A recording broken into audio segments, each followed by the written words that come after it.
Welcome to a week in the life of your unemployed tech friend in London.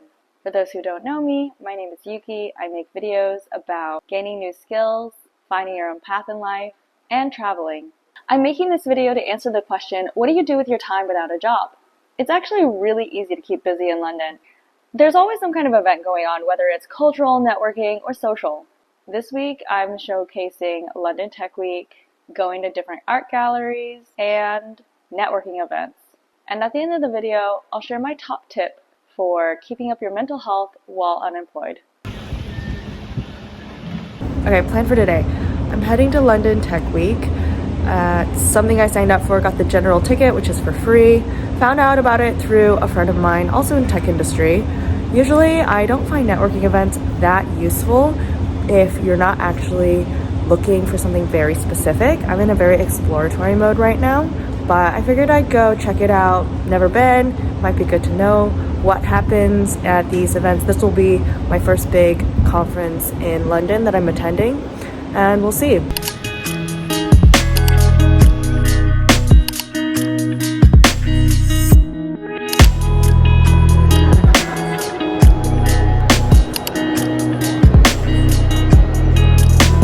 Okay, so hi, I'm at London Tech Week, and my question is, what are you hoping to get out of today? And meet other startup founders, talk about our startup and get feedback on it, and have fun.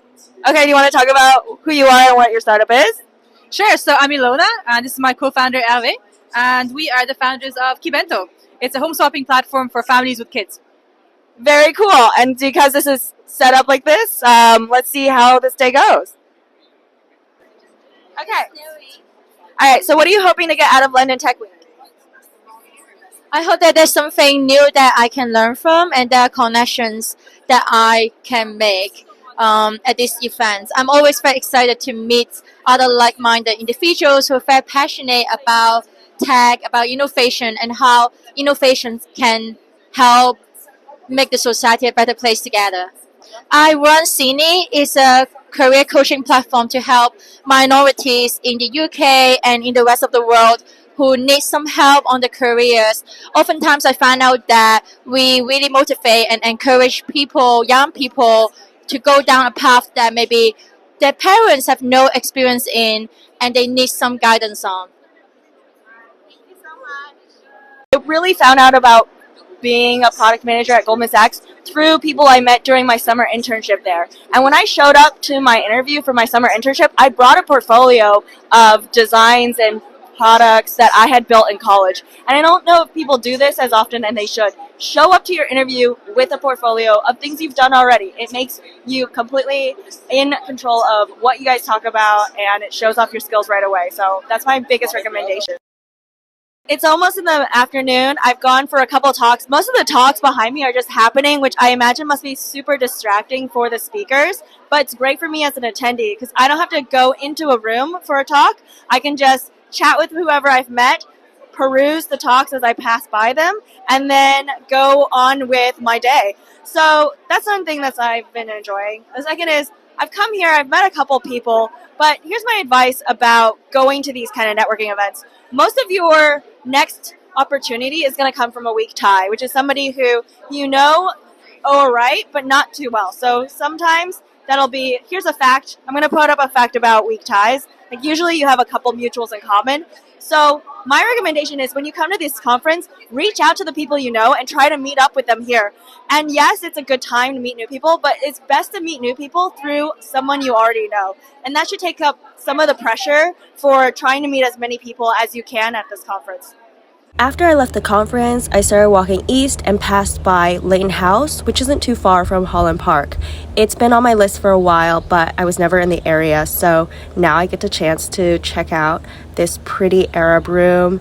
It's an artist's home, and my favorite thing about art galleries is if I go with someone, we always have something to talk about.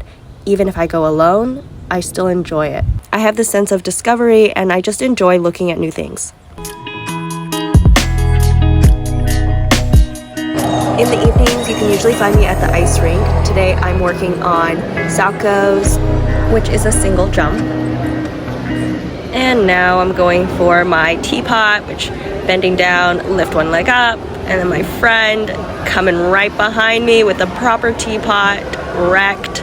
Here I am with a side spin, and I'm very encouraged by my friend who's filming. She's always getting me to practice more spins, which is my least favorite thing to practice. This is Yuki's first 6 spins.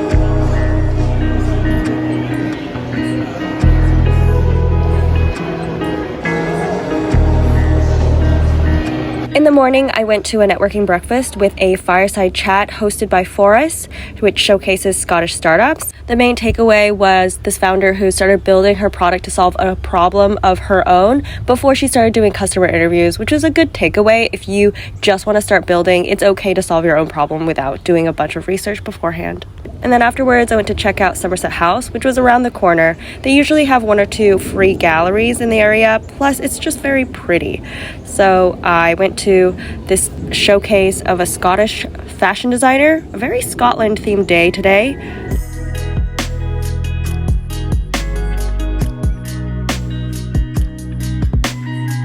Tuesday evenings, I usually go to LDC, but tonight I've got a gathering in South Kensington.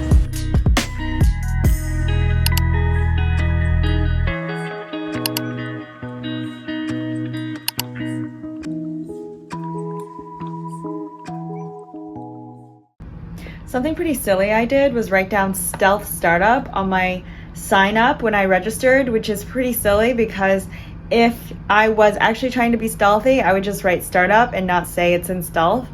I think I did this because I was feeling insecure about not actually having a startup. So I wrote stealth so that it was clear that if you try to look it up, it wouldn't exist. But I now realize that nobody actually cares what you do if you're in a startup. And even if you don't have a startup, if you just write that, it's basically good enough for most people. In the evening, I went ice skating. I have classes on Monday and Wednesdays and privates both days too. I'm usually at the ice rink about 3 hours every time I go. This move is called a mohawk, where you change direction front to back. I actually only started ice skating 2 years ago, and now I can do single jumps like this waltz jump. I just finished a morning workout with another friend I know from ice skating, same one who encourages me to practice spins. The biggest tip I have for keeping up your mental health while unemployed is to pick up a sport. It's social, it keeps you fit, and it's better at keeping your mind off of things rather than something like running. You can still think while running. It's really hard to think while playing a sport. This afternoon, I want to try out a roast dinner. I've never had Sunday roast in the UK. I think I'll try it, but it's too expensive to do it at a pub, so I'm going to try getting it from this M&S, which my friend recommended. Unfortunately, I could not find it at M&S, so I had to go to Waitrose, and that's where I found the roast beef dinner. This will be my first roast dinner in the UK, and let's see how it goes.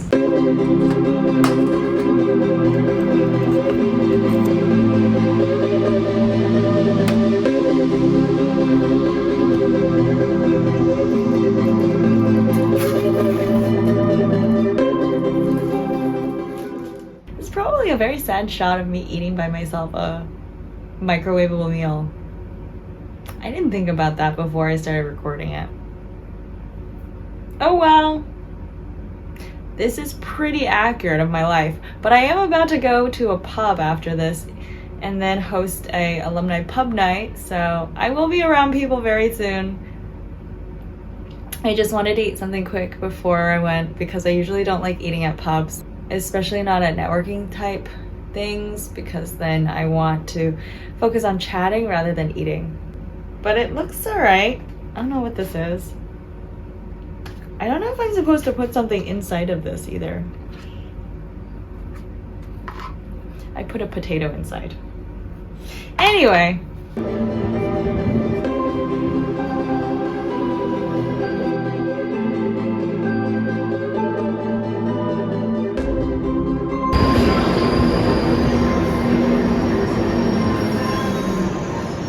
Okay, I'm eating another roast dinner from a Waitrose. This is so crunchy, like.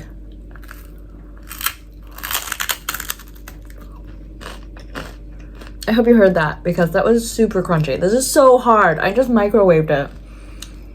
Anyway, I got back from the alumni pub night event that I co-hosted with another alumni group. It was really nice. About 80 people came. We booked a space at a pub. The thing is, even though we booked space for 60, the pub was at capacity with other groups. So even though we booked space for 60, some of the people who showed up did get turned away, and I felt bad about that. I didn't know that you don't guarantee your booking even if you pay a deposit, which I think is pretty frustrating. Now I know, and I will probably find a private room for my next booking or do this thing where you can book under multiple names for a large group. And if you stagger the entry times, people probably, at least the events team, probably won't notice, and then you can get the whole space. On Friday, I realized my surfing in Morocco vlog had a bunch of comments that made me really anxious to respond to, which made watching Inside Out 2 extra relatable. A tip for people who don't drink like me, if you're watching a movie, I recommend getting ice cream before the movie to hang out and then going somewhere to eat afterwards. We did end up in Chinatown and then randomly went to a club that was actually really fun.